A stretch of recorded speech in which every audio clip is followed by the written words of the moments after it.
Hello everyone, आज हम start करेंगे EMRS का जो एग्ज़ाम हुआ था आर्ट का 2023 में उसको। इसमें 150 क्वेश्चन आए थे टोटल, जिसमें से 50 जो थे ये GK, reasoning, Hindi, English, computer इससे संबंधित थे। बाकी 80 क्वेश्चन जो है इसमें कला से संबंधित थे। तो हम लोग जो है कला का पोर्शन आज सॉल्व करेंगे। जो फर्स्ट पेपर होता है उसका हम लोग सेकेंड पार्ट में देख लेंगे। तो स्टार्ट करते हैं।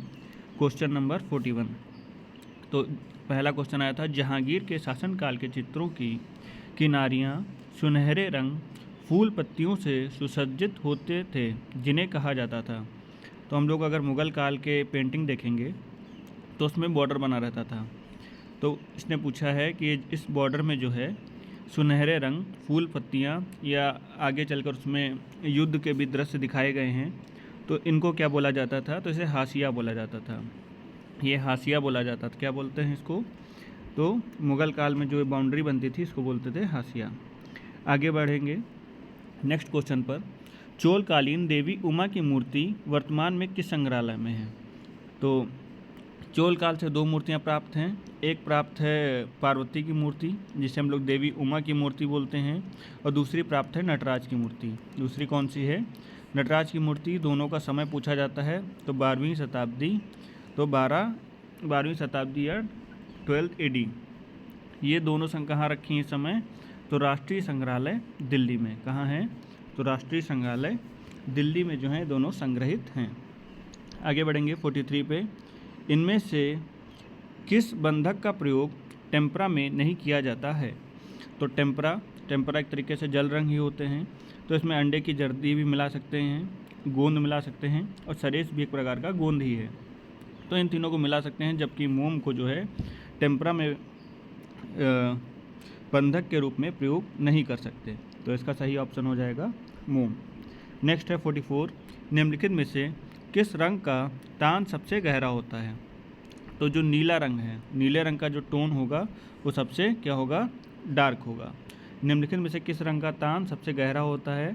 तो नीले रंग का जो टोन है, इन चारों रंगों में जो है सबसे ज़्यादा किसका होगा? तो नीले रंग का ही होगा। पीला लाइट होता है, नारंगी भी लाइट होगा, और सफ़ेद जो है वो भी लाइट होगा। तो इन चारों में नीला रंग का तान जो है सबसे ज़्यादा डार्क रहेगा। आगे बढ़ेंगे 45 पे। निम्नलिखित में से किस सतह पर अजंता की गुफा चित्रण नहीं हुआ है? तो निम्नलिखित में से किस सतह पर अजंता की गुफा चित्रण नहीं हुआ है? तो ज़मीन पर। हम अजंता की गुफाओं में जब एंटर करेंगे तो देखेंगे स्तंभों पर भी मूर्तियाँ बनी हैं, चित्र बने हैं, छत पर भी हैं और दीवारों पर भी हैं, जबकि ज़मीन पर किसी भी प्रकार का चित्रण हमें देखने को नहीं मिलता। आगे देखेंगे 46 पे। लक्ष्मी नारायण मंदिर खजुराहो की शैली है। तो खजुराहो में टोटल 80 से 85 मंदिर मिले थे, जिसमें से वर्तमान में 25 से 30 मंदिर मौजूद हैं। और जो ये खजुराहो के मंदिर बने हैं, इसमें कंद्रिया महादेव मंदिर सबसे इम्पोर्टेंट मंदिर है। और सारे किस शैली में बने हैं? तो चंदेल राजाओं ने इनको बनवाया, और ये चंदेल शैली में बनाए गए थे। अगला है 47। निम्नलिखित में से किस शैली में बुद्ध को मानवाकृतियों में दिखाने जाने लगा?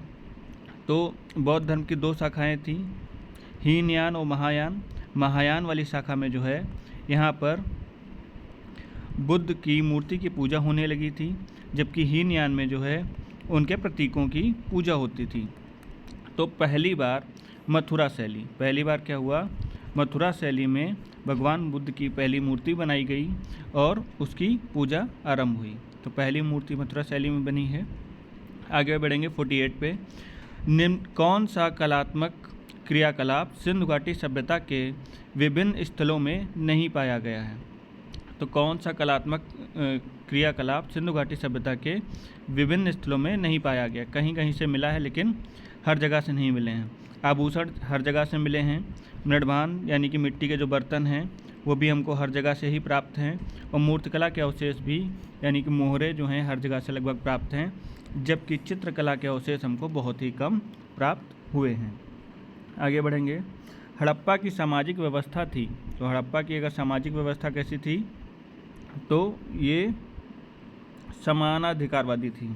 यहाँ पर महिलाएं और पुरुष दोनों को जो है समान अधिकार था।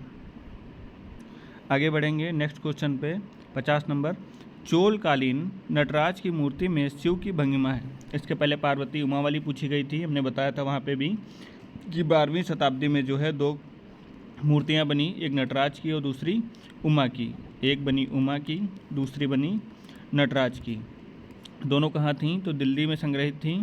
और इसमें पूछा है शिव की भंगिमा कौन सी है?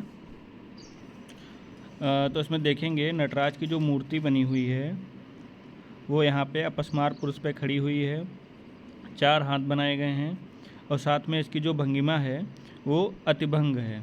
अतिभंग इसमें कई मोड़ हैं, जब शरीर में अनेक मोड़ आ जाएं तो मुद्रा कौन सी हो जाएगी? अतिभंग मुद्रा हो जाएगी। तो नटराज की मुद्रा है अतिभंग। अगला क्वेश्चन है, राग हिंडोला नामक चित्र जिस दक्षिणी शैली से संबंधित रखता है वह है? तो राग हिंडोला कहाँ पे चित्र बनाया गया? तो राग हिंडोला जो चित्र है वो राग हिंडोला कहाँ बनाया गया? तो अहमदनगर शैली में, अहमदनगर में जो है राग हिंडोला चित्र बनाया गया। नेक्स्ट भी उसी से है, राग हिंडोला चित्र में गुम्बदों पर बेलबूटों के काम से सुसज्जित पृष्ठभूमि में जिस शैली का प्रभाव प्रदर्शित करती है वह है? तो वह कौन सी शैली है? तो फारसी शैली।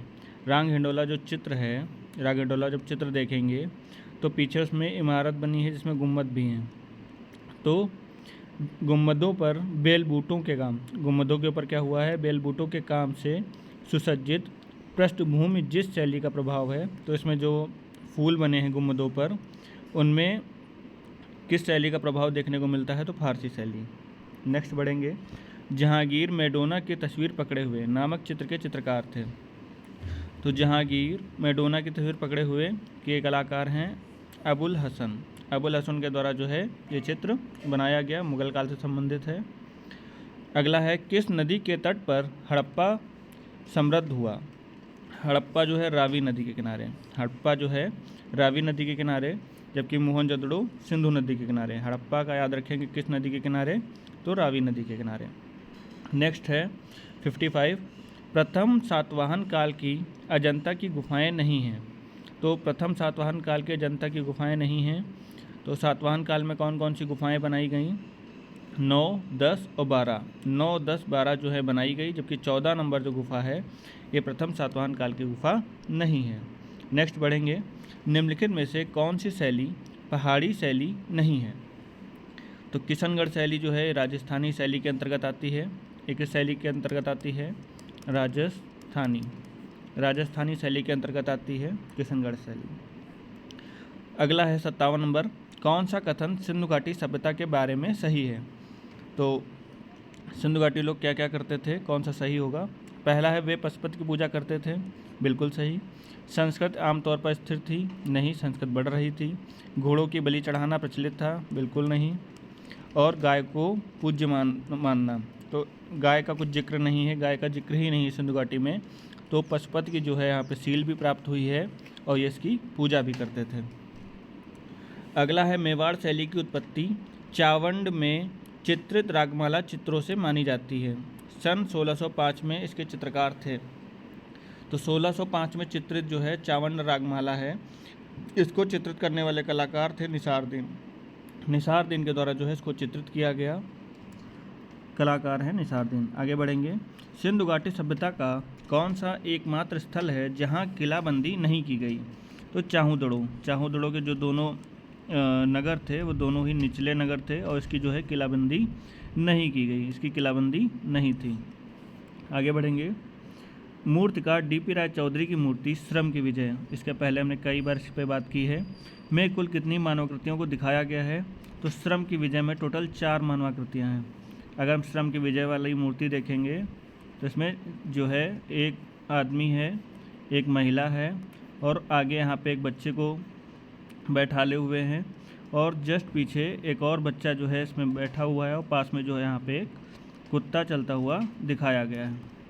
तो टोटल यहाँ पे कितनी आकृतियाँ हैं? 4। इसमें 4 सही कराया गया है एग्ज़ाम में।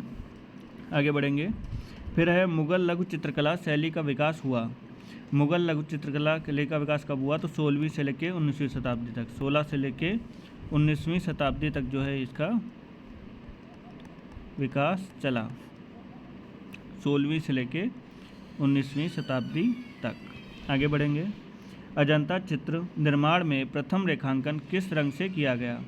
तो लाल गेरू रंग से जो है इसका रेखांकन किया गया। अजंता में जो है सबसे पहले रेखांकन किससे किया गया, उसके बाद चित्र बनाए गए, तो सबसे पहले जिससे रेखांकन किया गया वो रंग था लाल गेरू रंग। आगे बढ़ेंगे। वास्तु चित्र का प्रमुख तकनीकी विशेषता है। तो वास्तु चित्र की सबसे प्रमुख विशेषता क्या है? बार बार रंगों को धोना, यानी कि जब हम वास्तु चित्रण करते हैं, वास्तु चित्रण का संबंध है बंगाल शैली से। इसके आरंभकर्ता माने जाते हैं अवनींद्रनाथ।